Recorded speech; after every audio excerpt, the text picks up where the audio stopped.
contract negotiations with Brock Lesnar haven't fallen through yet.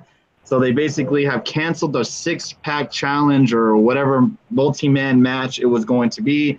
It is now no longer going to happen. Kurt Angle opened up the show. We had Bobby Lashley, Roman Reigns versus The Revival. We also had Curtis Axel versus Matt Hardy. Authors of Pain finally back on Raw after their long absence from the show. Thank you. How's it going, Dr. Hughes? How you doing tonight? We had, what else did we have? We had Natalya versus Alexa Bliss. I don't want to get on that. Riot Squad versus Sasha Banks, Bayley, and Ember Moon. Mojo Rawley and God, I don't even, and No Way Jose, Braun Strowman, Kevin Owens, Finn Balor, and Baron Corbin. And then, of course, the main event of Raw. So, let's go through the favorites tonight. We'll go with you, Dave. Your three favorites of Raw last night. I know it's kind of be tough. Raw last night was actually kind of a decent show. Back-to-back, pretty solid shows from Raw and back-to-back solid main events. So let's go with you first, Dave. Well, it's going to be tough. I hope everyone's sitting down because I actually think Roman Reigns did a really good job on his promo last night. He's starting to get really better at those. A lot of us complained about Roman's promos, but he's starting to get more comfortable with them, I think. So I'll give him credit for that. I thought that was good. And Bayley. I think Bayley's going to be everyone's favorite. The whole Bayley turn. I mean, that was freaking awesome. I mean, Bayley, hopefully it's a turn. We're all hoping it's a heel turn because she really needs it. I mean, her character is just so bland without being a heel, really. She really needs this heel turn, so I hope they let her go full-fledged heel. We'll see what happens next week with the whole go to anger management or you're fired, which, whatever. And my other favorite part is going to be a part of the same segment because you ain't shit, Sasha. That is the best line ever. Yeah, that was something that I was not expecting from good old goody two-shoes, Sasha Banks. Bayley, excuse me. Yeah. But since we're talking about Bayley, and that's pretty much one of the huge news coming out of Raw last night, let's go ahead and touch on Bayley. Let's get everybody's thoughts on Bayley last night. In case you missed it and living under a rock the last couple hours, Bayley finally snapped on Sasha Banks. She basically just went off on her, beat the living crap out of her, and just destroyed her. Like Dave said, Sasha ain't shit was her words after her beatdown, and they didn't really say much after that. Like Dave said, she met with Mick Foley backstage, and I'm sorry, Mick Foley. Where's my mind at today? Kurt Angle, and says that she will have to go to counseling. So we'll go with you first, Alex. Your thoughts, because I know you are very, very excited when you saw it play out on TV. I saw your tweets. Let's go on. What were your thoughts? Yeah, I mean, I think this is like a broken record we've talked about for Bayley for the last, God, even before the show, like the last year and a half. Like she's gotten bad booking. I mean, with This Is Your Life, that terrible with the kendo stick, and then getting spray painted on. Like, it was just no recovery. And I mean, hey, this was awesome. I was saying earlier before the show, like something extreme needs to happen. And yeah, no pun intended. And I mean, it's still 2 years too late, but it's something new. It was exciting. I mean, Bayley looked vicious, and look, the crowd loved it. I mean, I think we've all wanted a character change for Bayley. So when I saw the counseling part, I got a little iffy, like, oh, are they going to full heel with this? But I love the beatdown. I mean, I think Bayley needed more than anyone, and yeah, I hope they do go all the way, because if they just do this, Bayley just got mad at Sasha shit. Like, you're not moving forward, you know? Yeah, and I agree with you. It's a little bit kind of late. Now, my question is to you, Alex, and then we'll move on to Justin. Do you think this is the crowd reaction maybe Vince McMahon was expecting? I don't know about Vince. I think everyone backstage kind of had a feeling that Bayley was going to get cheered. I mean, just for doing something different. because I think we've all seen that she's gotten like kind of smaller and smaller reactions as the time has passed by. So this is kind of just a jolt. So I hope they just handle it still like as a heel with Reese going forward. Now, if Sasha would have done this to Bayley, would have Sasha been booed or cheered? Oh, booed, because I think we all expect Sasha's at her best when she's a heel. So I think she'll get a pop, but Sasha's just such a natural heel. But I mean, Bayley was a big surprise. I mean, we said Sami Zayn, you can't see Sami Zayn as heel, but that was awesome. So let's see how this goes. Yeah. Oh, let me go. Man, this cat's driving me nuts. Go ahead, Justin. Yeah, I mean, I definitely enjoyed it. I think it's a fresh start, at least for Bayley. It's definitely going to be interesting to see if she can keep it up, for the next couple of weeks and months, or however long they're going to take this. But seeing what she did last night, I don't think she's going to have a problem with keeping it up. She absolutely destroyed Sasha Banks last night, finally snapped. And like we've all said, this is maybe a year or two too late, but at least we're getting it now, and that's all that matters. Yeah, I was kind of shocked to see they actually let her go that far. I mean, I was too. Took it to the outside. I mean, she just went off on Sasha. What about you, Dave? Your thoughts? Yeah, I mean, this part was awesome, and the question you asked about would it have been different, and was Vince happy with Bayley getting cheered? I would say no, because I think he was expecting her to get booed, and so I think that's kind of like Vince grinding his teeth, like, man, he wanted them to boo Bayley, but they were going nuts and cheering for her, because fans have been on this ride with her. We want to see her turn heel and do something different with her character, and it's like, and it's not working as a face. It's not. I mean, I told Alex this earlier, but Sasha's over, and she's decent, and she's good as a face. Bayley isn't really getting over as a face at all. So she needs this turn and this evil turn and all that. So, I mean, we need something different from Bayley. We really do. And, I mean, like we all said, this part was one of my favorite, probably my favorite moment of the night right here. And, yeah, it was awesome. I love this side. I'm not really looking forward to what happens next week, but depends how they do it, I guess. But, man, Kurt Angle is really cringeworthy backstage. I'm sorry. So, Tony. Well, hold on one thing before you – I just want to – I saw on Twitter a lot of people kind of complaining that, Bayley does this to Sasha and then automatically Kurt Angle puts her into counseling, but yet the Riot Squad fucking go off and break cameras and spray paint shit all over the locker room and stuff like that, but yet nothing happens to them. But would it be funny? What about Strowman?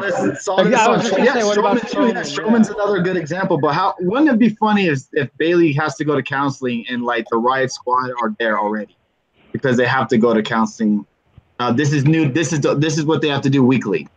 That they always have to go to counseling because of what they do every Monday night backstage.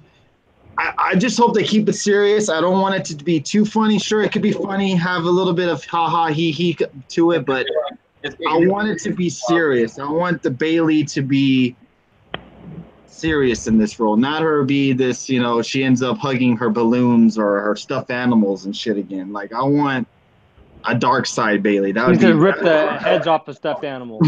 There you go. Yeah, it would be really cool if she starts referring to herself. I was going to say really quick, if she starts calling herself the Bayley, I'm the Bayley. Oh, Lord. Just Go ahead, Alex. No, I was just going to say, just make Izzy cry, and that's all I need to see. Yeah, that's not – I can't believe you didn't know that Izzy is a famous independent little wrestler right now. If you guys don't realize, Izzy, the lover of Bayley, that little kid that cried on NXT because of Sasha Banks, is a heel on the independent scene. Unbelievable, people. I can't believe people pay to see her. That's nuts. Yeah, I mean, I never knew that. Found out. Yeah, she is a heel, Bliss. I forgot how I found out. I saw it on Twitter. Busted Open Radio. I think they had her on during like WrestleMania weekend or so, and I thought that was funny. I thought that was hilarious. Okay, so let's talk about another main story coming Dude, out of really Raw. quick. You know Yeah. what? Izzy should it should put Izzy on Raw. You should have her dressed up as Sasha Banks. Oh, Uh, well, for what? Why would they do that for? If they're gonna continue this feud as Bailey as a heel, you should have Izzy like be there somewhere ringside or something like that, dressed up as Sasha Banks, just to kind of rub it in her face or whatever that she's no longer a fan. Oh, okay. I mean, I think they're all long gone with Izzy. She haven't go to NXT shows anymore. I haven't even. Why are we even talking about her? Who gives a fuck about Izzy? All right, so we had also Brock Lesnar, the whole contract situation. Like we said, they have now canceled the multi-man match at Extreme Rules. So looks like that's not going to happen. We're not even sure if we're going to even get a title match at SummerSlam. I'm not sure if this is kayfabe. I haven't really gone more into it yet, but I'm sure we'll talk more about it on Saturday Night Show when we go over the rumor mill. But right now, there is no multi-man match to find out who will go on to face Brock Lesnar. But we did find out that we will have a singles match between Bobby Lashley and Roman Reigns. A match actually I'm really looking forward to. I thought maybe they would save this possibly to SummerSlam just in case they went a different route or a guy or opponent to face Brock Lesnar. Your thoughts, Justin, on seeing Bobby Lashley and Roman Reigns lock up at Extreme Rules? I actually like the idea. I think they're going to put on a great match, especially if we get some sort of The Walking Armageddon Bobby Lashley in this match. I mean, I think they're both going to put on a good match for everybody to see, honestly. I'm looking forward to it. All right, Alex, the Bobby Lashley hater. Your thoughts?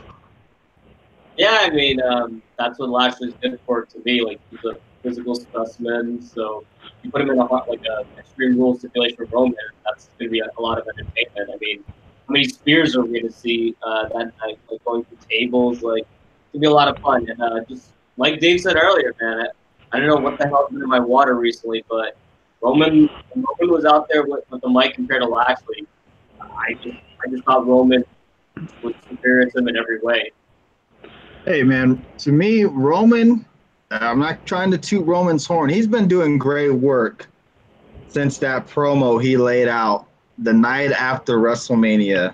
It wasn't even a promo. He just said, what, this is my yard now? Ever since he said that, Fuck you. Roman's been on another level. Roman's been on some other level lately. I don't know if it was just taking the yard from that, who, but I'm just saying, man. Ever since he's dropped those little famous lines, it's been something else. All right, Dave, your thoughts. Lashley Reigns. I know you were excited to see Lashley come back to the WWE. You never mentioned a Lashley Reigns match. I could be mistaken. I know you've been wanting to see him face Lesnar, but your thoughts. I mean, first off, Lesnar uses like top dog and all that crap. He just rips off the Undertaker. I mean, come on, that's all he does. Taker used to say that stuff too. I'm the top dog. You mean Roman? No, Taker. Yeah. Reigns rips him off. Yeah. Oh, Reigns. I'm sorry. Brock, Reigns, whatever. I forgot. I never see Brock on TV, so I forgot. But yeah, I mean, Reigns and Lashley, I think would be a good match. I think Lashley does a way better spear than Reigns ever did, or ever does. But yeah, I mean, I think it'd be a good match. I mean, hopefully we get some kind of stipulation, but it's seeming like this might be the only match that actually gets a stipulation. I don't know. Seeing what happened in the main event of Raw, I don't think that's going to be the only stipulation of him. I don't even think there'll be. I have a feeling there's not going to be a stipulation in that match. Then why call it Extreme Rules? Why not call it? Dave, don't you remember last year's pay-per-view Extreme Rules? Do you know how many Extreme Rules matches we had at Extreme Rules? One, probably. Year? Did we? I thought we had a couple of them last year. I know TLC last year only had like one TLC match, and that was it. TLC or Extreme Rules? I'm Either pretty sure. way, WWE doesn't give a shit. They'll have TLC, they'll have Extreme Rules, and not even have an Extreme Rules match on the damn card. They don't care. And I wouldn't be surprised if we see one, maybe two Extreme Rules matches. Because you got to remember, there's going to be Raw and SmackDown matches on this card. So is every match going to be an Extreme Rules match? I would guess no. Is Daniel Bryan and Kane versus the Bludgeon Brothers going to be an Extreme Rules match? No. Probably It should. I know it probably won't be like we're saying, but every match, if they're gonna name it Extreme Rules, should have a stipulation. I absolutely agree with you. I absolutely agree with you. Also, last night we had a little bit of a different tag match of some sort, where we had Braun Strowman saying that he wanted to team up with Kevin Owens, and Kurt Angle came up with a bright idea and put Corbin and Balor together as a tag team to face Strowman and Owens in a tag team match, which actually was kind of very entertaining. Justin, your thoughts on this tag match, and what the hell are they doing with Strowman and Owens? I mean, I thought the match was entertaining. That's honestly about it. I did laugh when Strowman told him to run around the ring and he got his ass blasted by Baron Corbin. Yeah. I mean, that was funny. And then at the end, he wanted to still be his friend, shake his hand, and then Strowman wouldn't do it. Then he ran out, and then of course Strowman flipped his car, which brings me to the point: why the hell isn't Strowman going to counseling? To me, who the hell is the damn heel in this feud? Exactly. You don't know who it is. It's confusing. Ron's a real asshole in this feud. Strowman's being a real asshole. I mean, Kevin Owens is trying to be his friend, and Strowman's the big old bully in town, and Owens is just looking for a new friend because Sami Zayn's out for a year and a half. So I don't even know. I'm enjoying what we're getting from Owens and Strowman. At least it's getting them involved in some sort of a feud. But I mean, this looks like disaster for Kevin Owens. This isn't looking good for Kevin Owens. At any point in this, do we ever see him defeating Strowman in this feud? Alex, your thoughts? I mean, it was entertaining. I mean, put Kevin Owens in anything, and he will steal the show. Absolutely. So it was entertaining, but yeah, like you said, Tony, long term wise, it looks like it's just gonna be Strowman versus Kevin at Extreme Rules. It's just a placeholder feud for Braun until SummerSlam picks up. And Kevin Owens is just going to get another loss. I mean, they have nothing to KO. I mean, like you said, Sammy's out. So, kind of just there. I mean, it seems like Balor's going to do Corbin, I guess, and whatever. Was that? You're kind of breaking up. Oh, no, I was just saying it also seems like Balor and Corbin are feuding. So, honestly, between these two feuds, like, I'm not really invested at all. It seems like at least on the Raw side, they are doing a lot of mulligans on storylines. They're because they don't know what the hell. I haven't read much on this Brock Lesnar situation, so I'm not really sure how serious this matter is of him not putting up the title or them possibly not having a title match at SummerSlam. So I'm going to go with the mindset of they're having issues right now. Like, what are they going to do? Are they going to have a they make Reigns and Lashley a title match at Extreme Rules? Or are they going to do some type of multi-man match at SummerSlam? I mean, it seems that this is just a pattern they do for every Big Four. They just autopilot the show or two before and then kind of just pick it up when SummerSlam comes in. I just heard wrestling is fake after being a fan for 40 years. Has had my head been up my ass? Sure, bud. Put your head right back up your ass. I think it's a great spot for it. All right, so Dave, your thoughts. I'm going over the good parts of Raw because I already know what the bad parts of Raw are. Maybe my bad parts are probably maybe the same as yours, I think. Go ahead, Dave.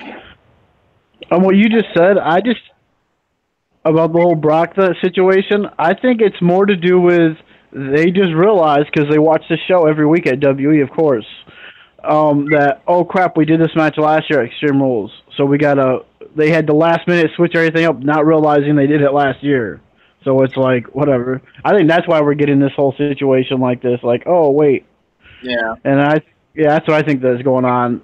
And the whole, I don't know what they're doing with Kevin Owens. It's like, what are these? I don't understand this whole thing. I mean, it's just so confusing with Braun Strowman and Kevin Owens and all of them. It was just really confusing. This is another thing, backstage segment, which is really cringeworthy with Kurt Angle doing this again. I mean, geez. I didn't care for this part of Raw either. This is a runaway train. Oh. Yeah. Sean. I mean, yeah, Corbin, oh my God. Oh, let's get the party started.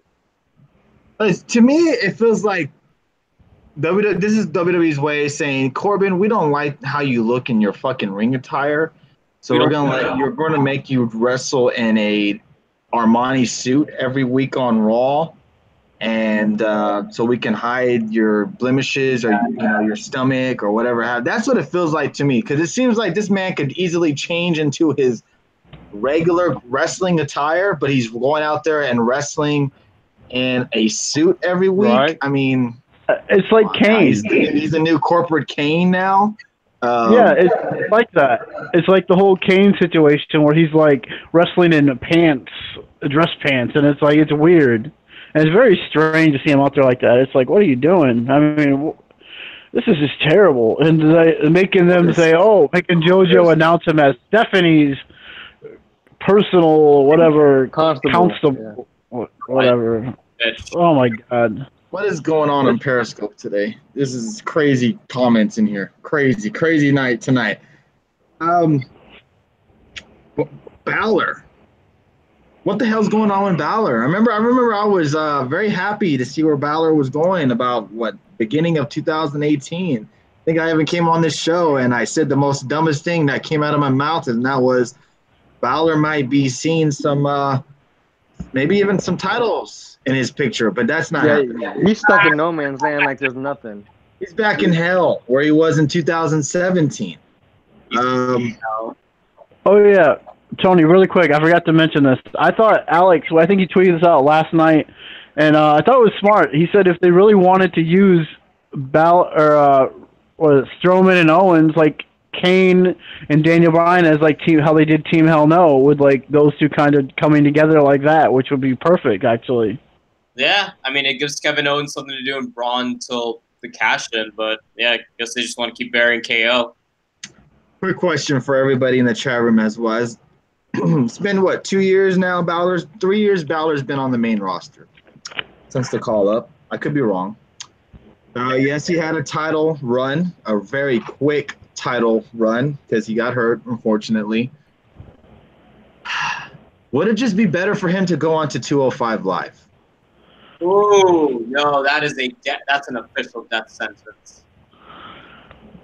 Honestly, I think he's nothing without the demon. Well, 205 Live, he would actually get to wrestle like he likes to wrestle. He would probably get booked better. He'd probably be the top guy on the show. Yeah, but at the same time, though, he's on the main roster and he's making the most money. He's still in the PR, so maybe he's in a position. I mean, I don't know. I agree with Tony. I agree with Tony. I do. I agree with Tony. I would hate it. Go ahead. I think 205 is an abyss that's not going to get anywhere, and throwing Balor in there is just going to add to the darkness. Like, don't do it. I was just going to say really quick, I agree with Tony was saying. I think he should go to 205 Live. He's not doing nothing on Raw. I mean, and just imagine, we could have some Finn Balor and Hideo Itami matches. Like, those would be awesome. No, I'm done with 205 Live. I don't want Balor. Damn. I mean, 205 Live to me seems like it's been having some pretty good shows lately. And I'm not saying, yes, if I'm Balor and they say, hey, man, you're going to 205 Live, I would probably feel like that's a big fuck you to me. You know, that's like, you know what, there's no future for you on the main roster. It's like him going back to NXT almost. Yeah, right. And, well, I mean, he probably would have rather preferred to go back to NXT other than probably the 205 Live. Now he could say, you know what, all right, that's a big, an FU to me. Or he could take it as an opportunity to go on to 205 Live and make it better. Look what happened to Enzo. Went to 205 Live, and a lot of 5 Live was getting better. Am I wrong? Right. Yeah, but I don't think you can compare the two. Enzo was just a big mic piece, and like everything he did, he put butts in the seats to get his ass whooped. Like there are two different presentations, and like I said, dude, 205 Live, I'm done with that. All right. Well, we know your answer would be no to this question. Now, here's my question to Justin and to Dave. If Balor was sent to 205 Live, would that make you a little bit more interested to watch it every week? Nope. Dave? Yes. Yeah, Balor would add star power to 205 Live. People would tune in to watch him. I honestly think he's nothing without the demon. I think he needs the demon to get over, honestly. He's nothing without the club. He's too small on his own. That's the honest truth. Well, that's a good thing, too. Yeah, that's the truth. Yeah, that is the one thing that he does get the one negative with Balor, and he's great in the ring. He's pretty decent on the mic. I wouldn't say he's great on the mic, but he can hold his own. But other than that, it's hard to make him a believable champ because of his weight, because of his height. It's always that he's small. It's not believable for him to beat someone like a Brock Lesnar or a Braun Strowman or even maybe a Roman Reigns if you want to throw him out there. So I mean, it sucks the situation he is. The only reason why I say 205 Live is because obviously if he was on SmackDown Live, he'd be booked way better. But it seems like on 205 Live, he would definitely be in his environment. And he would be booked in the top spot every week. Balor would be booked in the top spot every week on 205 Live. Right now, he's on Raw doing nothing. I mean, he's doing nothing. I mean, and it's bad. And at least he would get booked properly. I mean, Triple H is running the show, so that's definitely he'd get booked properly. Look at the Reverend Pete preaching. I agree with them. There's nothing wrong going to a 5 Live. Sometimes it's an opportunity to be the leader of the brand. Exactly. And that's what happened with Enzo. I'm not saying that they're alike in any way other than that where they were wrestlers. But if you put Balor on 205 Live, I mean, might get more faces, might get more eyes on that product. And I know for some reason, I'm honestly surprised, Alex, because 205 Live, and you're probably going to hate me for saying this, is kind of comparable in wrestling-wise to New Japan Pro Wrestling. Well, I don't. If I already have New Japan, ROH, even Impact, why do I have to watch 205 Live? But why the dislike is my question. No, I don't see the need to have it. Like, there's no incentive for me to pull. There's nothing engaging to keep me in. Wrestling matches alone just don't do it. I already have NXT, even to a degree SmackDown. I have, like, all the other wrestling federations out there. There's just no incentive. I mean, we always see, 205 is getting this chance. 205 is bringing this guy in. 205 got this manager. Triple H took over. And nothing will change. Oh, the Red Sox fan hates my comparison. Am I right on that comparison, or am I wrestling comparison? Like the flying, the flips, That's what I'm saying. Like, the match quality is there, but like I said, it's just there's nothing compelling to make me grab me in. Like, you could say the most I was invested in watching was when Enzo was there, but I'm there now. You know why? You know why 205 Live isn't comparable for anyone to watch it more? Eric Bischoff said this on an old podcast he had. Because it might have been Daniel Bryan, I don't remember. It could probably Daniel Bryan, but because you're seeing on Raw and SmackDown, you're seeing the same thing on 205 Live. You're seeing all the high spot. You're seeing AJ Styles, Seth Rollins, guys like that doing these 450s and dives outside. The same thing you're seeing on 205 Live. Back in the WCW days, the main eventers weren't doing the cruiserweight moves. Now everyone is doing these cruiserweight moves in the main event to the opening match. Good point. It's a solid good point. It's a good point, but on 205 Live, you do see stuff that you wouldn't see on the main roster. At least I see highlights, and I'm like, wow, that looks. If I was just watching WWE, I could definitely see myself watching 205, but like I said, there's better options. Okay, so now let's go on to another tag match because that was the definition of Raw last night. It was tag matches. Come on, who wouldn't want to see Balor versus Dunn match? Do it on NXT. That'd be great. We had Bobby Lashley take on Roman Reigns and the fucking Revival. And when I saw the Revival go out there and interrupt Reigns and Again. Lashley, I'm like, oh, wow, they're going to feed the Revival to them. Really, WWE? Wow. Well, the Revival pick up the win.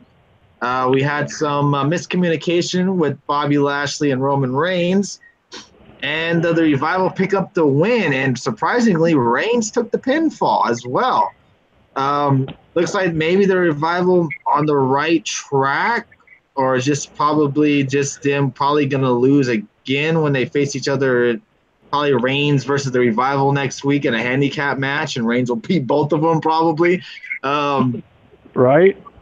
Your thoughts, Alex? Did you get anything out of this tag match, or was nothing out of it, or was this maybe something of a dislike to you?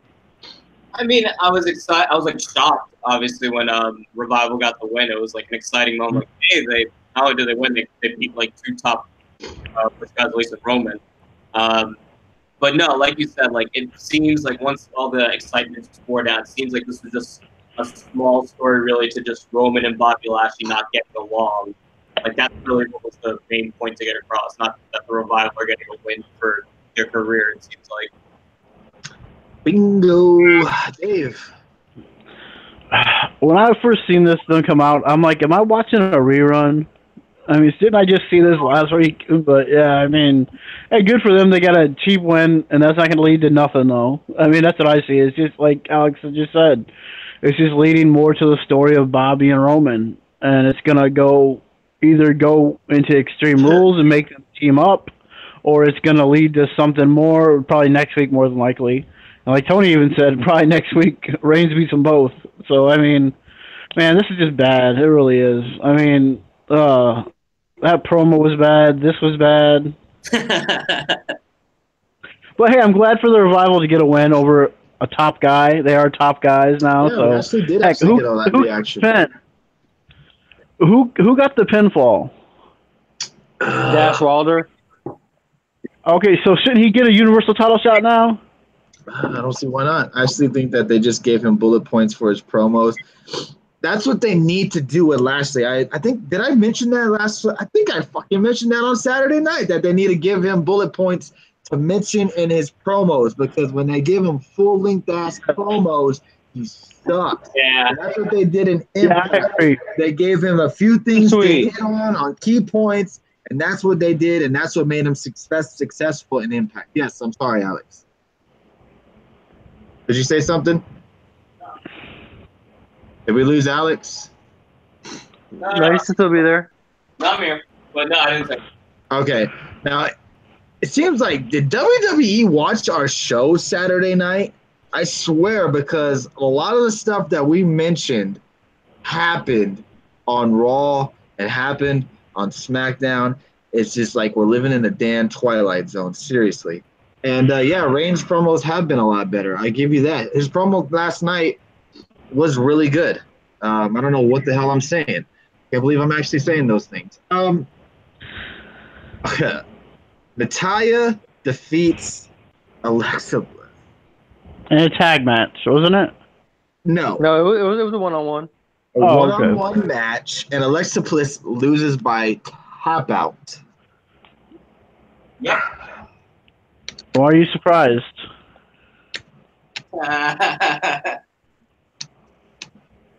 What happened? 2 weeks ago? She won the Universal Championship, or was it last week? women. 2 weeks ago, she won the championship, and then this week she taps out to Natalya. Alex, your thoughts? I mean, it's clear what Alexa Bliss's role is as champion. She just placeholding it until Rousey comes back. So that's just how much they care about this. So, yeah. Oh, 6. Yeah. Dave? Before this match, we had a little promo, and I'm sitting there watching. I'm like, "Oh, Mickey James is a heel again." Okay, I'm just like, a week ago she was a week or two ago she was a face, and now she's a heel again. I was like, okay. I don't know who's the heel or face. Like Nia Jax was destroying Natalia like weeks ago. Now she's backing her up. Like The Big Show all over again. what's going on? Yeah, Nia Jax is apparently is now a face now too. Now apparently 2 weeks ago she was just a heel, and now she's a face. I don't know. WWE, that's sort of. It's like they picked Nia Jax. Is she going to be a heel or a face today? She's a heel tonight. All right, so she's going to be a heel tonight. It's like they just draw random shit out of a hat. I swear. Well, it's really seeming a lot like what I heard that someone said that Vince McMahon doesn't see the women as heels or faces. And it seems like he doesn't. Week to week they change, and it's like, what the hell is going on here? And it's just, I mean, yeah, like you said, she tapped out, so what? Budweiser, bingo. Nia Jax is the new Big Show. She is. I just said that. I'm not saying that in the way she looks. I tweeted it out last night. She is the new Big Show. That she fucking turns face and heel like it's night and day. You know, they wake up in the morning, she's I'm gonna be a face tonight or whatever. It's just crazy. And you have your women's champion tap out to a challenger who's not even in the title picture. Justin? She might be now. Yeah, possibly. Justin? Yeah, I mean, she just won the title 2 weeks ago. Last week. Okay, last week. Yes, right. And she loses via tap out to Natalia. Yeah. Now, if she's going to lose, have her run through the crowd or something. Don't have her tap out. I mean, I know she's not supposed to be a strong-ass champion, but she's your champion after all. Have her lose, like I said, running through the crowd or via disqualification. You can't have her tap out a week after she wins the title. I mean, that's just... Like, you want it, like, why not? And by doing that, you can book her as a chicken shit heel that she'll do whatever it takes to win. So can I ask you a question? Exactly. Would Shayna Baszler lose like this? No. No, because no. Well, it's night and day. No, it's not fucking night and day. It's because on Raw and on SmackDown Live, and this is thank you for the super hard. Really appreciate it. And this is nothing against Carmella and Alexa Bliss, because I'm a fan of Alexa Bliss, and Carmella, you know, she's come a long way, and they work hard at their craft, okay? I don't mean to shit on them, but right now I'm going to shit on them, all right? They're not believable women champions to me. Not at all. You're going to have Alexa Bliss, and then when you have someone like Nia Jax, how is that believable? Like, this is the Finn Balor situation on the women's side. You know, she's not even a good enough a wrestler to make me think that she could beat Nia Jax, you know? It's different from like a Toni Storm. Yeah, she's small, she's skinny, but she makes it believable that she can go in there and beat the shit out of Nia Jax because she can wrestle. Shayna Baszler is the most believable champ that they have in that company, and she's on NXT. It's a shame. How are we supposed to believe that Alexa Bliss is going to stand a chance against Rousey? She doesn't. You know, how am I supposed to think that Alexa Bliss is going to last longer than 30 seconds with Rousey? And that's might be what she actually lasts is 30 seconds. Rousey's going to rip her arm off at SummerSlam. I mean, small compared to fucking Nia Jax, Red Sox, man. She's probably 200 pounds less weight than her. You know what I mean? That's what I mean by small. Yeah, it's getting to the point, actually, where they're oversaturating Bliss, honestly. I mean, I know, like, me and you were fans of her, but it's getting to a certain point where she's being oversaturated. Nia, to me, is just boring at this point. She just doesn't seem to care. Ooh, hot take. What do you guys think about that? Nia is boring. I think Nia should. I'm glad she dropped the title. And to Justin's point, thank you for the super hard one, Ito. I think Justin. I think Bliss could benefit from taking a break after Rousey snaps her arm to take some time off. Oh, absolutely. Yeah, she could take at least 6 months off and she'd be okay. Yeah, Bliss is a little bit pushed down our throats a tad bit. I'll give you that. But not as. I mean, look at Carmella. She's just as bad. I mean, Carla's worse. Oh my God, she is an absolute failure. She's what Jinder Mahal was as champion. I know Red Sox fan won't agree, but Bliss has a lot of potential. She needs a lot of work in the ring. We can all agree on that. She's not the greatest wrestler in the world. Duh. Her mic work is badass. Like on that mic, she's one of the top women's wrestlers on the microphone. I would say the best. Like, look at who's on the mic nowadays. Like, Bliss is consistent beat. So right now y'all are hard on her, and Alex made a great comparison that she could be the Miz of our generation. Of we hated the Miz so much, and now it's like we love the Miz. We can't get enough of the Miz, stuff like that. Yeah, you can't deny she's worked her ass off. That's for sure. Right, she's come a long way. I mean, she fucking was a manager for I don't even remember the damn tag team name that were they in NXT. Buddy and Murphy was that's Blake and Murphy. Yeah, and she wasn't even wrestling, and then she gets brought up with the one lady that we didn't think was going to get brought up to the main roster. It was her, and they kind of just threw her into the fire on SmackDown Live, and she did pretty well for herself. So, all right, we're going on too long. All right, let's move on. We also had, oh gosh, Curtis Axel take on Matt Hardy. Curtis Axel picks up the win. We will see the B team take on the Woken Lovers, excuse me, at Extreme Rules. Dave, are you feeling the B team? No.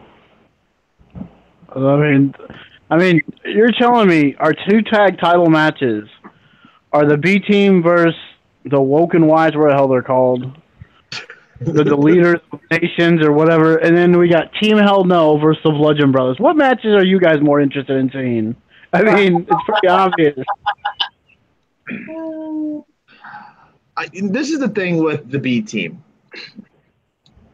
I like Bo. I'm allowed to call him Bo Axel. I like Bo Dallas, and I like Curtis Axel. They have worked hard to get to where they're at, and I'm glad they're getting an opportunity. But I'm just tired of the silly ass tag team. What happened to they're not taking it serious. Teams of the days? What happened to the legit tag teams? Like the New Age Outlaws. I mean, the Headbangers, the Godwins. Guys that were tag teams. Wait. I said the Godwins. I said the Godwins. As legit tag teams, and you said the Headbangers tag teams. Out of all the tag teams in the world you could mention, the Smoking Guns. Dudleys, the Hardys. You can say the Smoking Guns. Oh my God.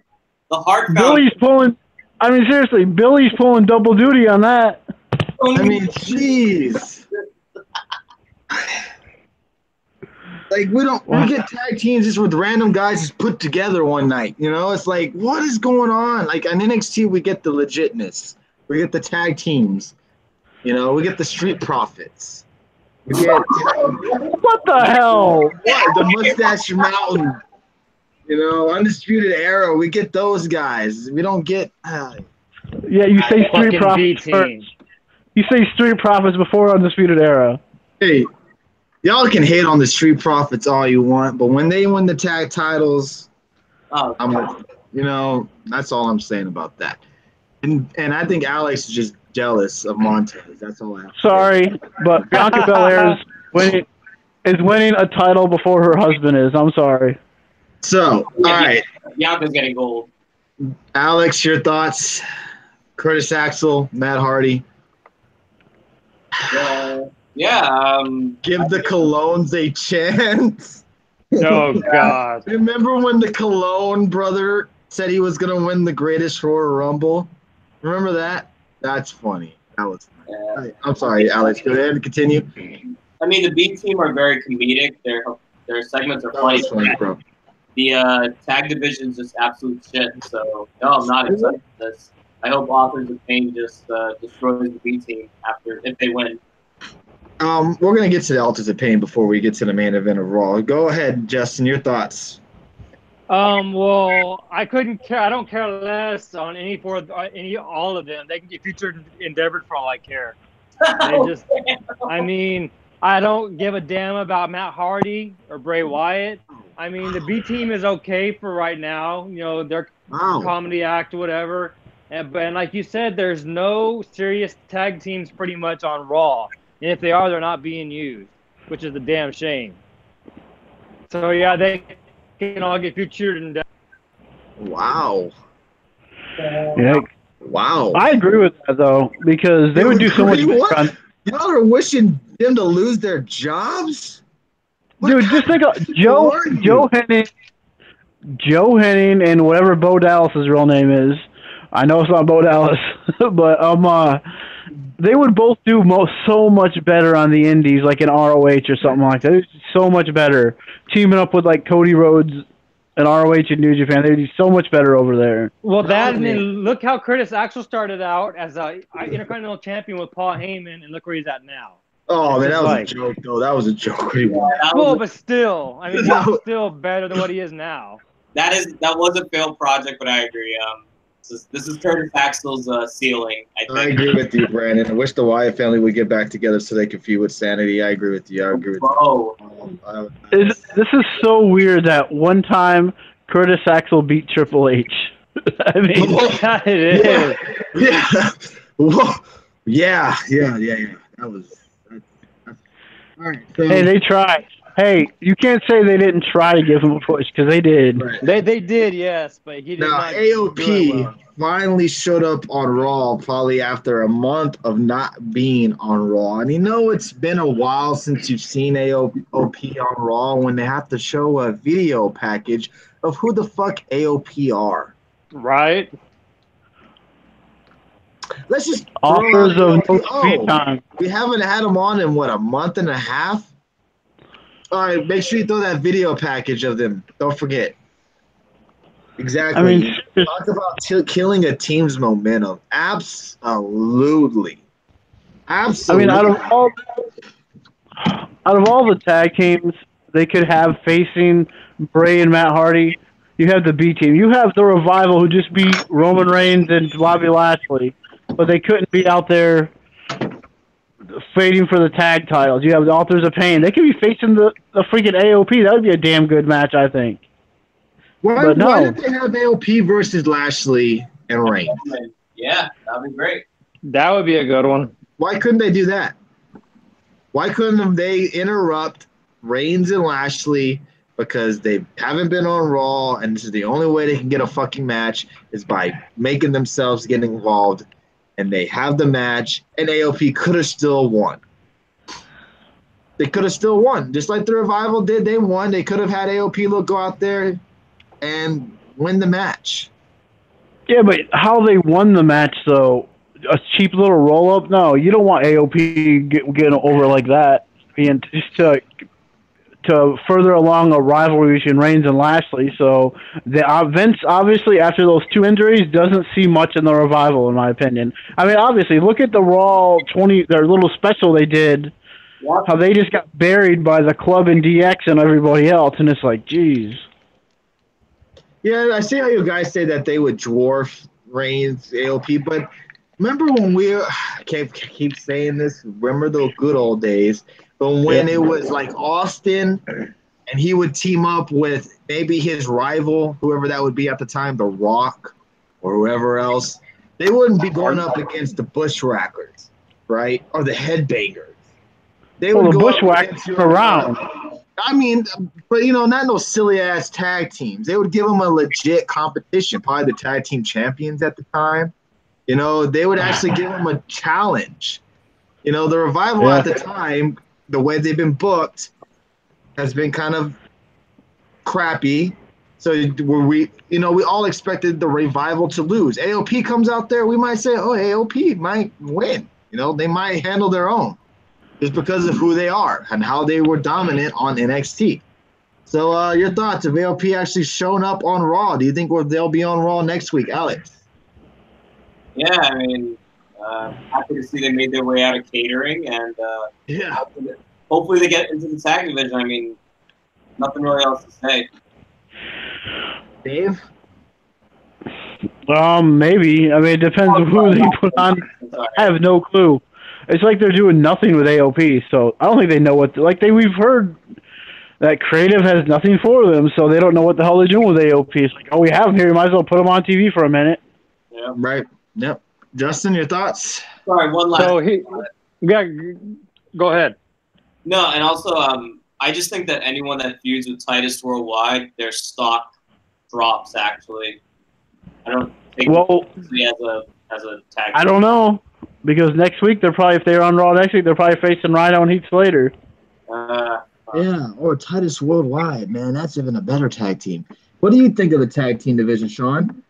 It fucking sucks. Well, I agree with you. I agree with you. Exactly. I agree with Crash plays Shawn Michaels again. Oh, man. Well, he had to say his piece, man. He had to talk. All right, so let's go to the main event. Well, I'm not getting to talk or what? Oh, I'm sorry. I forgot it. I'm sorry. Alex threw me off. Go ahead. So here's the thing, and I know it's probably just me, and I'm fine with that. Yeah, we saw AOP, which is badass. We finally get to see him on TV, but I absolutely hate when a team comes back or a team debuts and they freaking fight the shittiest of people. Like, they're going to win this match, and the jobbers, whatever you want to call them, they didn't get any offense. I absolutely hate when that happens. And like y'all just said, Heath Slater and Rhino were probably in the back. Or they had that little run-in with Titus Worldwide. They could have fought them. So we get, I hate when people, return or debut and they fight shitty people. I absolutely hate that. Well, I mean, that's also how you build up people, too. But, I mean, have them... Those people they fought were never going to be on Raw again. And, I don't know. It's just me. It's predictable. Yeah, it's pretty stupid. I agree. It's funny that when they were with Ellering, they were on Raw. Then as soon as he leaves, they're barely on Raw again. Yep. Yeah, no Elias last night either. So that was kind of a odd not seeing Elias. Hell in a Cell tickets do go on sale here in San Antonio tomorrow. I have no hookup. I have no way of getting good seats. Just good luck. I know pre-sale tickets, I believe, go on sale tomorrow. So good luck if you're trying to get tickets. Hell in a Cell. We will be there. Can't wait.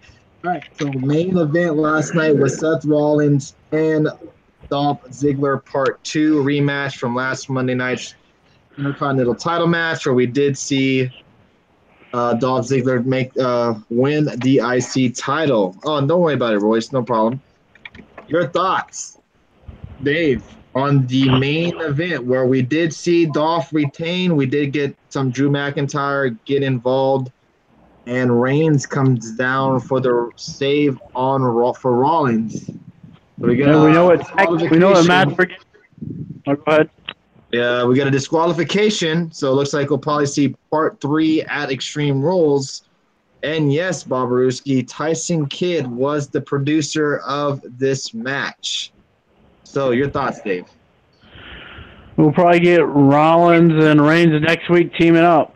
Just like they do at the house shows with these two. We've seen that broken rope thing. But, yeah, I mean, man, I was really into this match. I was like, damn, this is a damn good match. And then, of course, Vince McMahon comes out and does this whole, you thought we were going to give you a good match. Nope. Disqualification.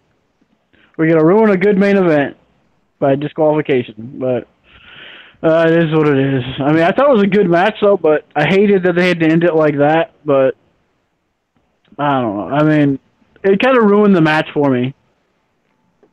Okay, all right. So the ending ruined the match. Seemed like the ending ruined the match for a lot of people. All right, Alex, your thoughts? Yeah, I mean, this was a really good match. This got, I think, half an hour pretty much, and these two killed it. And like Dave said, kind of hate when you have like a really good lengthy match and then it's a DQ finish. Like, it's like, why give all that time if you're going to do that finish anyways? So I guess it's a match for Extreme Rules maybe, but obviously the big thing is we're going to get some tag team matches with Roman Reigns and versus them. I actually thought Dean Ambrose might have returned just for a second. But, yeah, it should be fun. I mean, I like the McIntyre-Roman exchange. Yeah, and they still made McIntyre look strong. Even though Roman got the one-up on McIntyre, knocking him out of the ring, McIntyre still landed on his feet, kind of brushed off it, and just went on with what he was doing. I'm really looking forward to seeing what they do with McIntyre in the future, man, because McIntyre right now McIntyre's a star. is being booked like a star. He's being booked like a star. If you haven't noticed, he doesn't get the pinfalls. He won't lose probably ever in a tag team with Ziggler. He's gonna end up probably turning on Ziggler eventually, but Yes, sir. he's being booked like the man. Do you see him out there? He's the man. So, and goodness gracious, he's been on a tear since he's been back from injury. Justin, your thoughts, main event of Raw last night? Well, we all know it's no secret of my feelings for Ziggler, but I gotta say, this was a pretty damn good match, and Alex just said I think it went for 30 minutes, so I mean it was pretty close to that. I mean it's probably main event so far this year they've had on Raw. The match was damn good back and forth. I mean, Rollins again with the selling of the knee. I mean, he does such a good job of that. The spear that Roman gave to Ziggler at the end, that was freaking crazy outside the ring. Yeah. I mean, so much stuff happened in that match. I mean, it was really good, and I think that's actually going to be the main event for next week, that tag match. You know what I wish Rollins could do? Sell something else. Please, something else. I mean, geez, every week it's the knee. Sell your arm, something. But, I mean, he had knee surgery on that knee, so it kind of makes sense. Yeah, I'm a little tired of Rollins selling the knee in every match. See, I'm telling you, that's what I saw in the tweet. Everybody, I love the main event, but I'm tired of Rollins selling the knee injury. And the thing I think with Rollins is that it's easy for everybody to fall for it because of his past injury. Everybody's going to fall for it because it can happen at any moment. Why don't you try to get a hold of next week's script and you can take it out? What? Yeah, I mean, I get it. Yeah, it gets a little bit annoying, I guess, kind of tiresome to see him always grabbing the same body part. But thank you, Juanito. Appreciate that. But I mean, it makes sense in the wrong one that it's easy for someone to fall for it.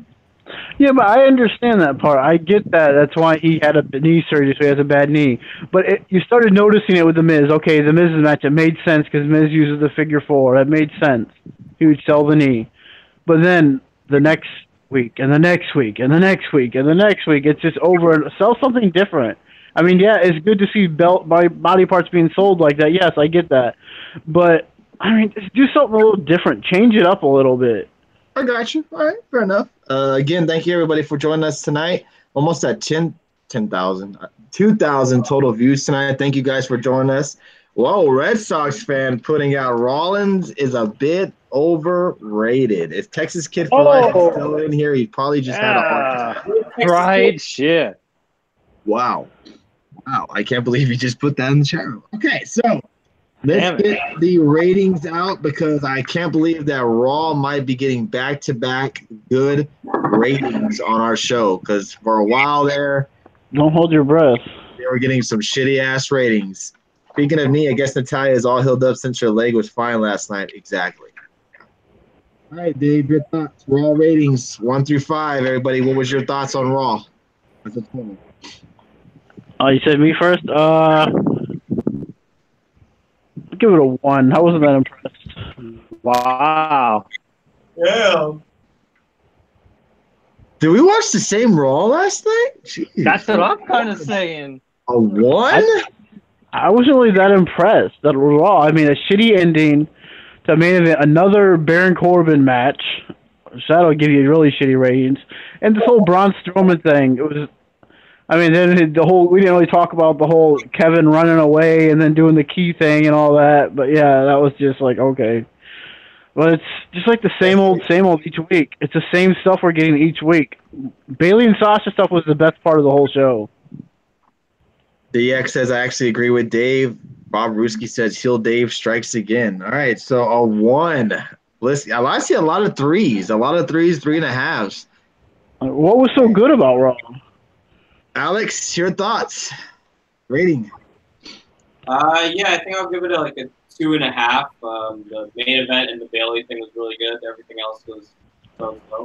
I apologize. I take it back.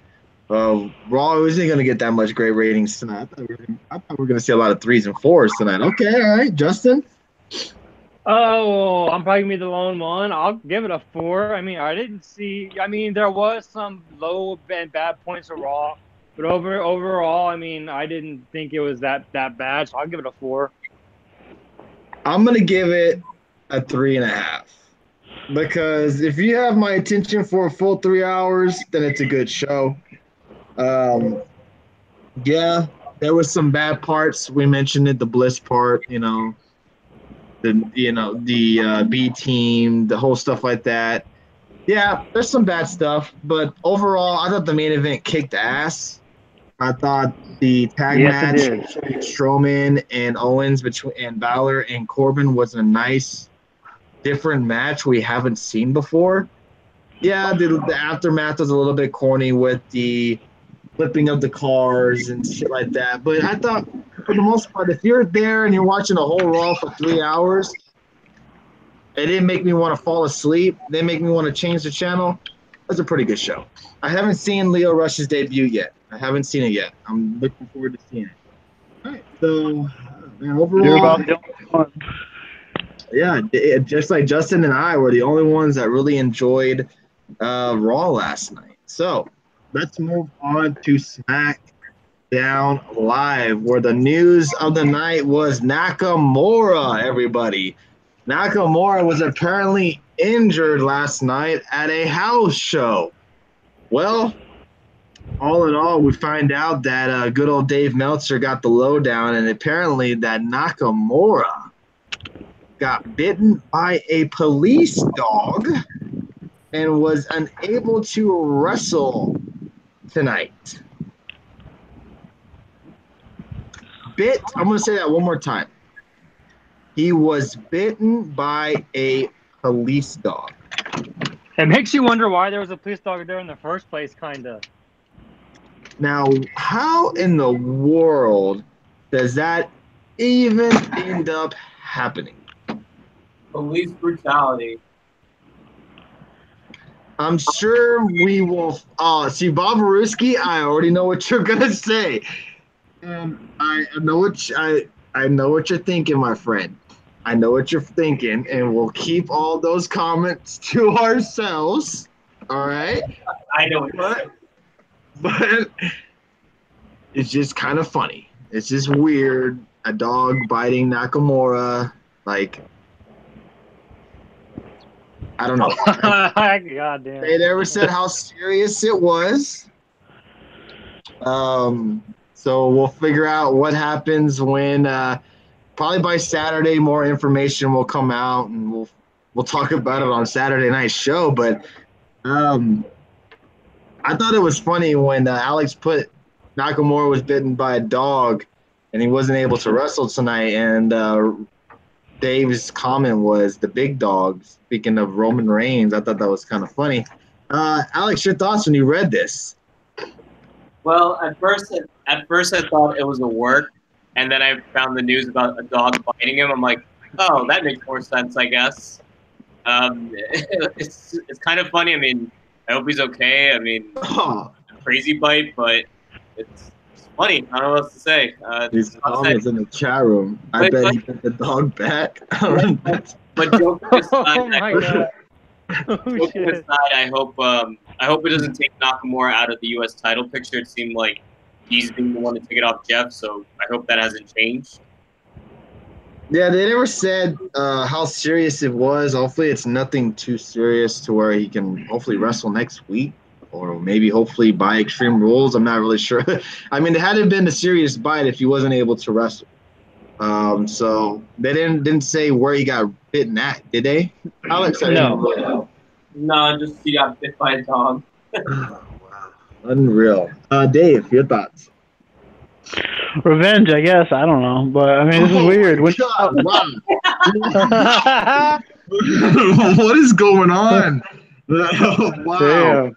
When Alex put this in the chat that we have, I was like, oh crap, Nakamura tore something at last night's show. When he said injured, I'm like, oh crap, that's what was going through my head. That's I'm what like, I thought the damn. same thing too. Yeah, I was like, oh crap. And then I'm glad he'd probably be okay for Extreme Rules maybe, or even SummerSlam hopefully. But I mean, hopefully it's nothing too serious. Hopefully he gets better soon. But yeah, I mean, yeah, it's kind of funny to know that he got bit by a dog though. That's kind of funny.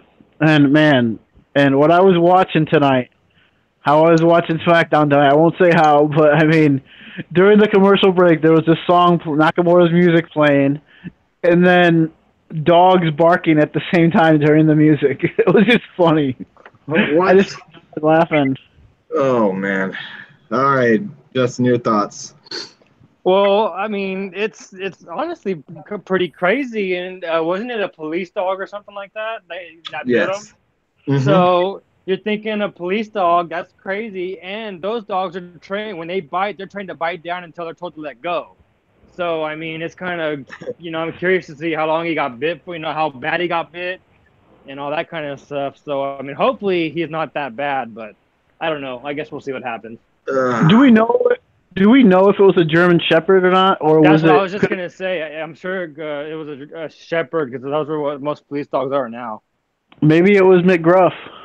Maybe no one gets that reference, but still, most people might not understand that reference, but still. It's just McGruff. I'm fighting dog. an insane news to come before SmackDown Live. So they changed the U.S. title match, obviously, took Nakamura out of the match and made it a U.S. Open Challenge. Well, everybody's wondering who the hell's going to answer the Open Challenge. My guess was Ty Dillinger.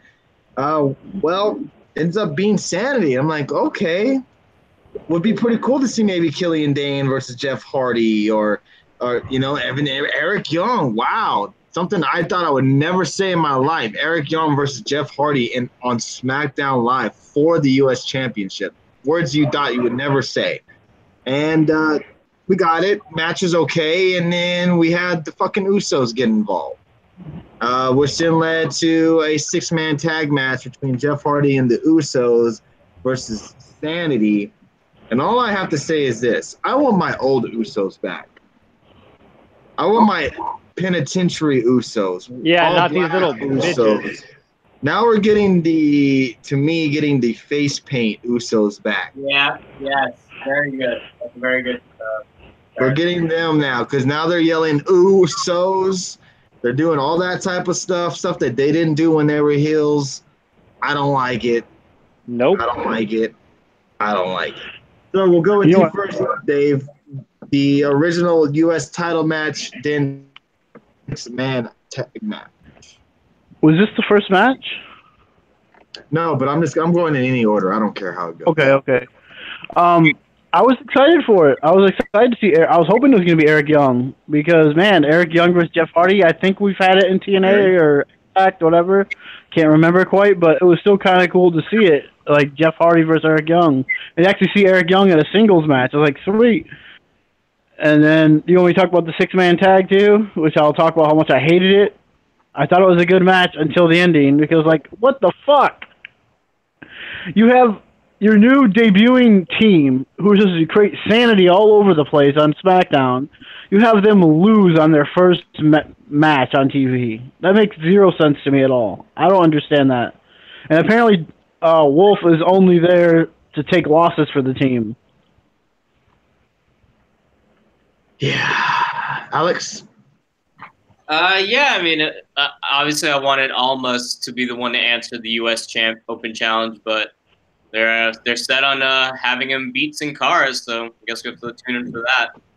It was good. It was a good match. I mean, like Dave said, I'm a big fan of Eric Young. I think he's underrated in the ring. And then the 6-man shenanigans happened, and you hit it on the head, man. I mean, these Usos, it's like they're just like shit.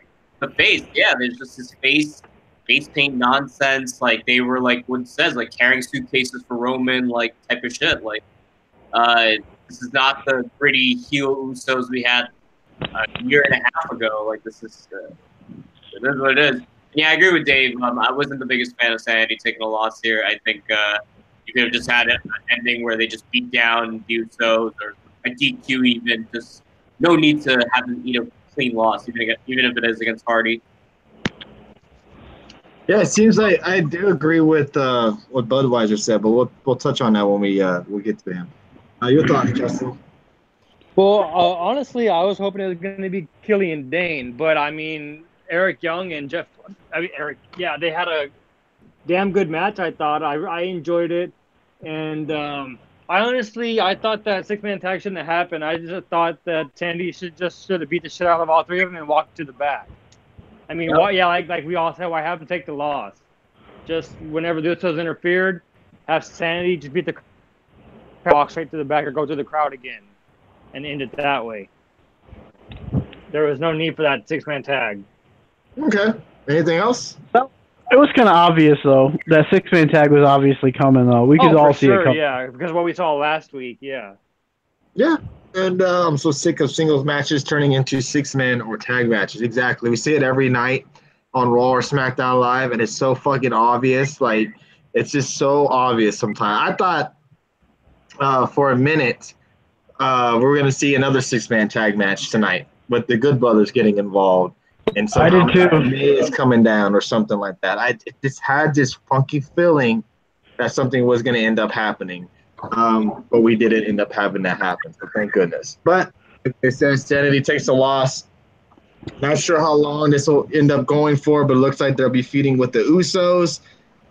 See where that goes through. Yeah, it just seems like, to me, Almas and Sanity were brought up with no fucking plans. No. Yep. They just said, let's bring them up, and we'll wing it, and we'll end up finding something for them. And to me, this whole Almas and Sanity crap, Sin Cara crap, is an excuse because they don't know what they want to do with Almas. They know Almas is going to beat Sin Cara. After he beats Sin Cara, what's next for Almas? He's just going to have him keep beating Sin Cara. So they don't know what they want to do with Almas. So they're going to keep stalling this match and stalling it. So they finally figure out what they want to do with Almas. And it's just like, wow. I remember I was so excited for these people to get brought up. I read something else online where they also said the reason the bar hasn't been on TV because creative has nothing for them either. Exactly. I've read that. I told y'all that, I think, maybe 2 weeks ago. When they don't know what the hell they want to do with you, you're not on TV. Hence, AOP, not on TV. Sanity, not on TV. Almas, fucking backstage segments, and he's not even talking. I mean, it's just, they don't know what they want to do. They don't know. Well, I kind of get him not talking because she's his mouthpiece, but still, yeah, he needs to be in the ring. But he can talk, though, Alex, right? Who? Almas. No, he can't. No, he can't. Vega does the talking, but I agree. They should at least just have him, say maybe a one-liner or something. Just to, because his English isn't good at all. Oh, and did you guys notice they've botched Sandy's entrance already? It's just not the same as NXT. I don't like it, dude. I cannot watch Sanity's ring entrance. Yeah, what? The camera angle, it's like watching an earthquake. Okay, that I understand, but the music they added, they just look like three guys wearing a bandana coming out under bright lights. Like, that's not... Oh, wait. They changed the music? They edited it out. Like, they just, it's just so abrupt now. They just come out. Like, there's not... Part of what made Sandy cool was their entrance, and they just look like three guys with a bandana on. Yeah. Goodness gracious. Yeah. It reminds me of a Slipknot concert. That's what it reminds me of, Slipknot. When I see them come out like that, it just reminds me of a Slipknot concert. Sorry. Enough about bitching. We hit the 11:30 Eastern mark. Thank you guys for joining us again. This is Get the Tables podcast. We're live every Tuesdays, Thursdays, and Saturdays. I know last Thursday we did not have a show, but this Thursday we will be live on Periscope after Impact ends. So hope you all can join us for Impact on Thursday evening. We'll be touching on NXT as well. So we also had Becky Lynch take on Sonya Deville. Quick question for you, because I really don't want to talk too much about this match. What do you think the plans are for Becky Lynch, Alex? I mean, it's what every Becky Lynch fan hopes. Just be hopeful. I'd hope with these wins, if Asuka and Carmella pans out, Becky is the one to face Carmella. All right, my question to you, yes or no? Come Survivor Series, Who is your SmackDown Live? Excuse me, I shouldn't say yes or no. I'm going to ask you a question. Who's your SmackDown Live Women's Champion come Survivor Series? You know what? Screw it. I'll say Asuka. Asuka? All right. Dave, your thoughts. What are they doing with Becky Lynch?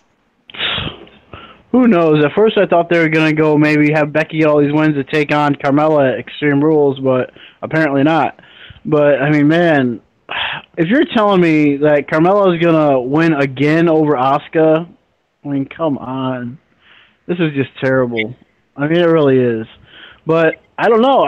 I hope she's not champion at Survivor Series. I really do, because you're going to have Ronda Rousey taking on the top champion, if that's going to do that again. You know, champion versus champion type thing. Well, someone got their thing up. All right, you're good now. All right. Yeah, I mean, I don't know how they're going to play that out. I mean, I would much rather see. I don't know if I would be interested to see Becky Lynch versus Ronda Rousey, or even Asuka versus Ronda Rousey, if they're going to do the same champion versus champion thing like they did last year. Which that'd be really cool, I think. Ooh, Asuka versus Rousey at Survivor Series. Ooh, that'd be interesting. That would be, yeah. Wow. All right, Dave, who's your champion come Survivor Series? I'm hoping Asuka. I really am. I hope it's not Carmella. All right, I have one more question for you guys, but I'm going to go to Justin next. What are they doing with Becky Lynch? Honestly, I mean, she's getting these wins right now. I'm hoping it puts her somehow in the title picture, because that's where she needs to be. Or she deserves to be there anyway. All right, and your champion comes Survivor Series. Carmella. I just think Ellsworth is going to get involved these next couple of months. So I just see her hold it. I don't want her to hold it, but I just see her being a champion. Is there any – go ahead, Dave. I'll say this is really crazy. Think about this. The last time Becky Lynch was women's champion when she lost to Alexa Bliss. Right? Yeah, man. Yeah, it was when they first came out with the women's title on SmackDown Live. It's the last time she's won the champ. It was a champion. Now, my question is... She was the first ever SmackDown Women's Champion, too. Is there any loss, any way Asuka could take a loss on Extreme Rules that would be okay, that wouldn't kill her? Because right now, if she takes another loss, especially to Carmella, I mean, what else is there for... I mean, Asuka would be below the low, you would think. She would be in Becky Lynch territory if she loses again. I mean, is there any loss that would be okay for you, Alex? No, I've told you guys since the last pay-per-view this is not good. Okay. Budweiser says maybe disqualification, her beating the crap out of Mella. Okay. Dave? If she loses again, I just received this word, breaking news. If Asuka loses Carmella Extreme Rules, she's not welcome back in Japan. Damn. Wow. Okay. Justin? I mean, if she does end up losing to Carmella at Extreme Rules, I only hope that she just goes freaking crazy and beats the shit out of her and turns heel. But I mean, I don't see that happening. But she should have turned heel against Charlotte at Mania. Yeah. But of course, that didn't happen. Nope. Someone put in the chat, does Asuka even talk to Vince or creative? Does Vince even know who Asuka is? Right. Right? No shit. Yeah, right. If Asuka goes into Extreme Rules saying, "Oh, you're gonna lose again," it's like, what the fuck? Just leave. When I heard that she was in Japan tonight from Paige, I was like, "Stay in Japan. Stay in Japan. Sit out. Just I wonder if he has Funaki talk to her. Oh, golly, man. Crazy. Is there anything else on SmackDown Live that we missed? Man, I'm glad we went a little bit long on Raw, because SmackDown Live definitely was lacking people. They didn't have styles. We had Rusev versus Xavier Woods, which was a solid match, and I tweeted this on Twitter, man. You forget how good, and someone put Kofi Kingston, how good Big E and Xavier Woods are as singles wrestlers, and someone put, and Kofi. Well, no fuck. No shit. Kofi was a singles wrestler for how many years before the New Day actually got together? And when the New Day have a good chance of going after the huge singles opportunities, it's always who? Who's always the one who takes it? It's Kofi.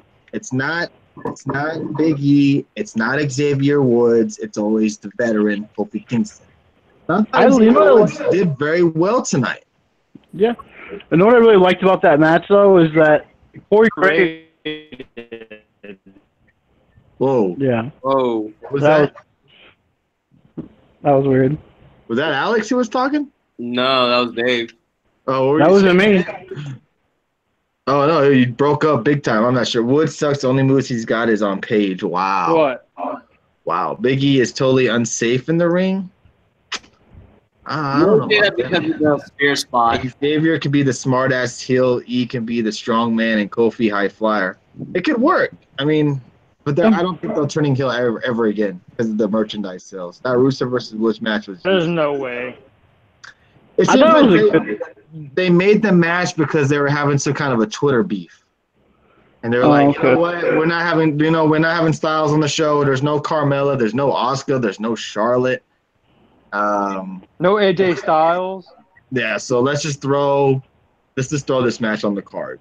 So let's go to the main event. The main event was pretty fun. Let's go to the main event where we saw something that we touched on last week, which was crazy. Yeah, no Samoa Joe either, which was pretty crazy. Daniel Bryan takes on Luke Harper, one half of the tag team champions of the Bludgeon Brothers. And we saw it, folks. We saw him return, everybody. Team Hell No has reunited, everybody. Kane came down to the rescue to save Daniel Bryan. And, yep, Paige made the match. Was it you, Budweiser? I don't know who called it. Who said Kane should come up? But whoever said it, kudos to you guys for calling it. Kane shows up, and Paige makes it for Extreme Rules. Kane and Daniel Bryan will be taking on the Bludgeon Brothers for the tag team championship. Go with you first, Justin. The main event. Your thoughts, and do you see Daniel Bryan and Kane winning the tag titles? Ooh, honestly, the main event, it was okay. It wasn't the bad. It was good. I didn't care for it that much, but it was a good main event. And as far as them winning the tag titles, I guess they could. I'm not too sure yet on that. Primaries aren't until November. Kane can wrestle for a bit. Yeah, apparently, yeah, and they get some more exposure on the television screen. Alex, your thoughts? The Team Hell No reunited, and it feels so good. Yeah, whoever called Hell No last week, props to you. It was a surprise. It was a fun match, but I'm gonna have to be the negative one and say, well, it's fun to see Team Hell No. It's what we said on Raw. Like, what does that mean for the tag division? This is your tag team title match: Team Hell No versus Bludgeon Brothers. And obviously, this is a transition for Bryan until he goes in the main event. So, does it really mean much? Hey, it's better than the Raw tag title match. Yeah. I can already see it now, everybody. SummerSlam. Daniel Bryan taking on Kane. Oh my God! I can see it now, everybody. Don't be mad when it happens. Continue, Dave. Dave, go ahead. Yeah, I guess I enjoyed the main event. I thought it was a good main event, and yeah, and at first I didn't know who it was. At first, I was like, wait, whose music is this? And then you see Kane come out. I was like, oh wow, that's pretty cool. It was one of those cool moments to see Kane come back, and then the embrace. And I thought we were gonna get a Shield thing again for a minute, like with this. I was like, oh, are we gonna see this for a couple of weeks now, where Daniel Bryan won't embrace him like we did with Rollins and Nakamura? I thought we were going there again. I'm like, oh, please no. But then he finally listened to the crowd, and he got a huge reaction, and Kane did, and this was probably one of his biggest reactions in a long time. This is an okay way to bring back Kane. This is not a way to bring back Kane and put him in your fucking title pick. Oh God! Why not? You bring back Kane to help Daniel Bryan, which makes what does it make, everybody? It makes sense, everybody. You don't have Kane come in there and destroy AJ Styles, and you're gonna just have Kane versus AJ Styles at Extreme Rules, because that would it wouldn't make sense. This does. Yeah, but this does make sense too, because what does everyone love to see in wrestling, especially? You love to see teams who break up get back together. We've seen it with numerous times with DX and Triple H and Shawn Michaels always coming back together. You know, eventually they get back together when they finally do that big embrace and help each other out. Honestly, I thought it was gonna be the club who made the save. Honestly, that's what I was thinking. But yeah, I mean, it was cool. It was cool to see Kane and Daniel Bryan again, and we're gonna get Team Hell No versus the Bludgeon Brothers tag titles. Like I said, way better than the Raw tag title match. But is this what you wanted Daniel Bryan to be involved in at this time? When you found out Daniel Bryan was going to be back and able to wrestle full-time in the ring, is this what you thought, come Extreme Rules, you would see Daniel Bryan teaming up with Kane? Well, that's what you Well, that's what you get when you fire a guy who is probably going to face Daniel Bryan at Extreme Rules. And then you have to kind of shuffle things up, and you bring, okay, Kane, we're bring you back. You and Daniel Bryan going to reunite, and they probably won't last long. But, hey, I don't remember if I said it Saturday or whatever, but you could always play this up to have the Bludgeon Brothers take out Kane and destroy him where he has to leave. And then it leads to the return of the great, the GOAT, the Undertaker, coming back and teaming with Daniel Bryan to take on the Bludgeon Brothers at SummerSlam. Bush put a good comment in there. He said Bliss said that WWE is not going to put him into any main storylines until he signs that contract. Yeah. Dave, I just think Bryan should just be in a singles match at SummerSlam. I think he's too special. Yeah, but I get that. But if you want to use, and I don't mind them using Daniel Bryan in a tag match, because I just don't. Because what else are you gonna do? Put him right with the Miz right away? No, you're gonna save that, and you're gonna savor that either for a SummerSlam match or WrestleMania. I think they are gonna go for Miz Bryan. What if they did? I don't want to fucking see this shit either. But what if they had Kane show up? Undertaker show up, and it's a 6-man: Taker, Kane, and Daniel Bryan, Bludgeon Brothers, Miz. That would be interesting for SummerSlam. If it prolongs Miz and Bryan to WrestleMania, then I'm for it. But it seems like they're just going to give Bryan and Miz at SummerSlam. Yeah. Possible. I mean, it would also add to a stack card for WrestleMania, too. Yeah. All right, so let's rate SmackDown Live tonight. We gave it what, solid ratings last week? I don't remember. I think so. Let me see if from last week. No, I had to use a new notebook this week. I had the old notebook somewhere put up. So, Dave, SmackDown Live tonight gets. I'll give it a 4. Whoa, we give SmackDown Live a 4 tonight. All right, Justin. Well, I mean, you have your 2 champions are in Australia right now, not even on the show, which they could have won after tonight to go promote their stuff. Okay, really quick. Justin, let me ask you this. If AJ Styles is on the show tonight, what are you going to do? Have him wrestle Aiden English or something? I mean, I don't think you really need that. I mean, I get you want to see him on the show, but I don't think and Carmella, who needs her at all? Well, but I mean, she's still your champion, though. So in some way, anyways. But I don't know what the hell was with Lana and Naomi. That was stupid. Oh God, yeah. The glow thing. That's why. That was interesting. Oh yeah, the glow. That song comes out on Netflix next week, I believe. So if you Friday. This Friday. So if you're a Glow fan, it'll be out. All right, Justin, you ready? Yeah. So I'm gonna give it a 2. Ooh. They were just lacking major stars. It just didn't do it for you tonight. All right, fair enough. I heard from the Dirt Sheets that AJ versus Joe at SummerSlam. We can only hope, Budweiser. We can only hope. Lana, how bad is it when Lana gets shown up on the Russian accent? When that girl just absolutely destroys her in the Russian accent. I disagree with that. I think that chick, whatever her name is, on the Golden Glow, I think her Russian accent is terrible. Worse than Lana's. I don't know, man. I think hers are better than Lana's. And Texas Kid, your fucking source is Slice Wrestling. So, and plus, she's an actress. Slice Wrestling is no source. FYI. FYI. All right, Alex, your rating. Yeah, I think this is SmackDown's worst in a while, so I'm just gonna give this a 1.5.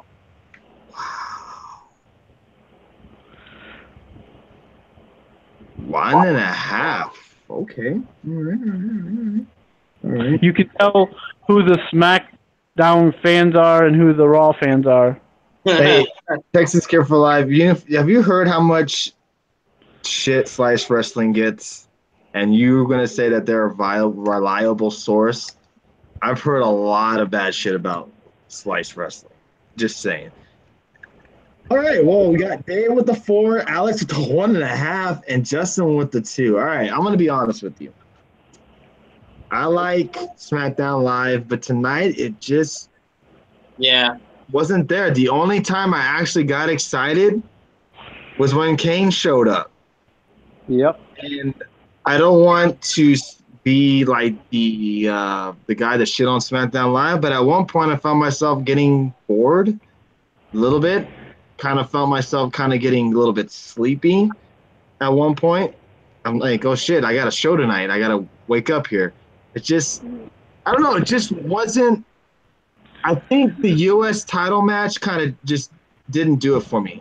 I was looking forward to it. Kind of underwhelming. They said it was going to be Sanity, and then once it was Sanity, and then they had the whole disqualification, and then it just seemed like NXT was just all over the place tonight. I mean, sorry, SmackDown Live was just all over the place tonight. No, speaking of which, that NXT UK show was so good today. Like this, and then this was like, okay. And that's why I said NXT, because I read what you wrote in the chat. But hey, if y'all saw the NXT UK stuff, man, it was unreal stuff. As you saw, Mustache Mountain won the NXT tag titles. Great match. Red Sox fan says thoughts on Gibson and Banks.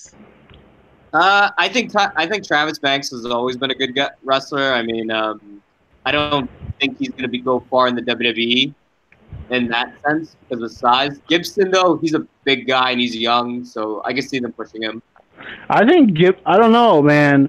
Banks, I think he'd be perfect for the NXT UK show. I mean, man, I said this. He reminds me of their Johnny Gargano. I think Banks will be good for the UK show. What I'm saying is, like, to get to the big leagues, I think Gibson has bigger potential. And how about that opening match, though? I mean, man, Jack Gallagher and what was his name? You say his name was Gibson. That was an awesome match. I mean, this UK style, I love it. And welcome back, Noam Dar, everybody. Noam Dar came back, too. Welcome back, Noam Dar. So it was nice to see him.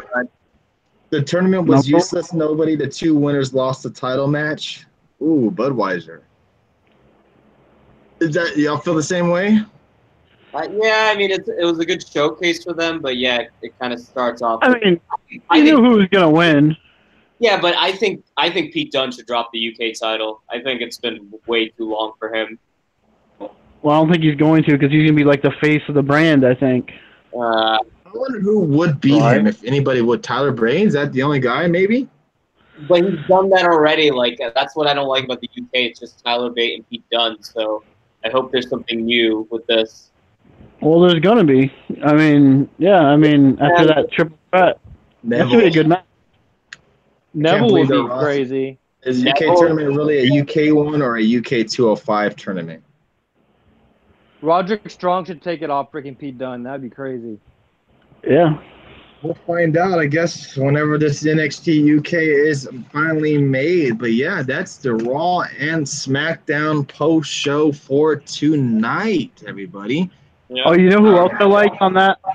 Really quick is the Coffee Brothers. I mean, those guys look great. I mean, man, I would love to see this UK tag division. I mean, what better way to sell the network to more UK fans than subscribe to the network and you get your own UK show?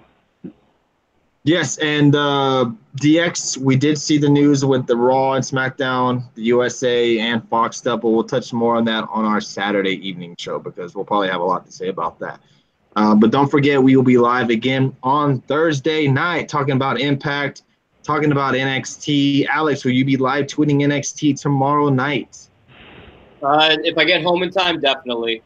All right, so just be if you're on Twitter tomorrow night, Alex may be live tweeting NXT, but don't you worry, we'll be back live tweeting Impact on Thursday night. And then Saturday night, we'll be live again, touching on all things wrestling. Well, there'll be actual New Japan Pro Wrestling news, so Red Sox can actually have something to tune into on Saturday. Just mainly the G1 climax and the US show coming up. All right, sounds good. Texas Kid for Life, I just ignore what you say about your damn sources. They're not reliable at all. I gave up when you told me that they were coming out with Team Little Big or whatever merchandise and all this crap. So I gave up. No, remember when a couple years ago Texas Kid said his buddies, his sources, it was going to be Sami Zayn and Kevin Owens for the Universal title in a triple threat match at WrestleMania. yeah, he's way off on his. My sources. I go to wrestling. What is it? Wrestling Source. WrestlingSource.com, or I go to PW Mania. There's PW Mania, and then Wrestling Inc. PW Torch. Yeah, I was gonna say Wrestling Inc. is probably the most solid. And Wrestling Inc. The reason why I go there, the Wrestling Source. The reason why I go to him is because usually he has the same rumor stuff as everybody else does, and then he has like a description of what's going on, and same thing with all these other wrestling news sites as well. I never say that they're always correct because lots of times what I read off their website is sometimes wrong, but for the most part, it's kind of true. It was right during the WrestleMania time, so yes, WrestleVotes. A lot of Wrestle Source, a lot of their stuff they get off of other wrestling websites. They do credit other wrestling websites when they take stuff off there. So I've seen WrestleVotes on there as well and stuff like that. So yeah, and another thing, a lot of people like to complain about, and we do too sometimes, about Dave Meltzer, but a lot of his stuff is usually pretty accurate. Yeah, so we don't. I know Saturday night shows are our little rumor mill show. We don't mean to spoil it for anybody, because hopefully we for the most part, hopefully sometimes they don't come true. But I think it's just fun to talk about, and it makes the shows interesting. And I think you guys enjoy it, or y'all guys wouldn't come in on Saturday nights, or y'all would talk about it or talk shit. But we do appreciate you guys coming in on Saturdays, and we'll be back on Thursdays. Dave will be with us. Alex, will you be joining us on Thursday night via chat or on the Google Hangout? You know it. All right, so we will be back live Thursday, touching on Impact. Any matches for tomorrow night, Alex, off the top of your head that you know of? Get back to me right now. Oh, what's up? How you doing? Welcome back to the show, Alice. We're just kind of wrapping up tonight's show. Let me do a quick shout out. Over 3,200 tonight. Thank you guys very, very much for joining us tonight. We got Kevin, Truth and Loyalty, Texas Kid for Life, Red Sox fan, Bliss, Jeffrey Cross, Bob Aruski. You got Steve Weiser, a.k.a. Budweiser, David, Bizarre One, Adam Downs, Mavs fan, Mark, Alice, Frank, and there's a couple of more viewers I cannot say because I cannot see your name. I think Jody Mania was in here. So if I missed you, just say hello in the chat so I give you a nice, proper shout-out. Jody Mania is in the house. Thanks, guys. Awesome Skull. Take care. Enjoy NXT and Impact and Lucha Underground for those who watch. Well, thank you, Budweiser, for joining us as always, and thank you for the super chats. All right. Thank you for all the viewers. We're at a solid pretty much 30 viewers, 40, 30 viewers throughout the whole night. Thank you, Bliss, for joining us. Thank you for your funny comments tonight. Thank you guys for always making the nights fun and the interaction always fun. Yes, MLW Friday. I think Dave watches the MLW, right? I haven't in a while, but it's on YouTube. Okay. They're back. Yeah, they're back.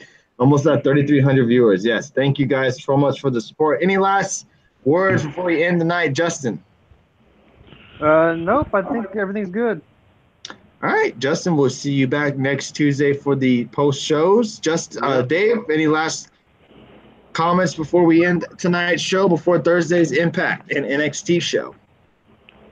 Hey, we're going to get some fun stuff this week.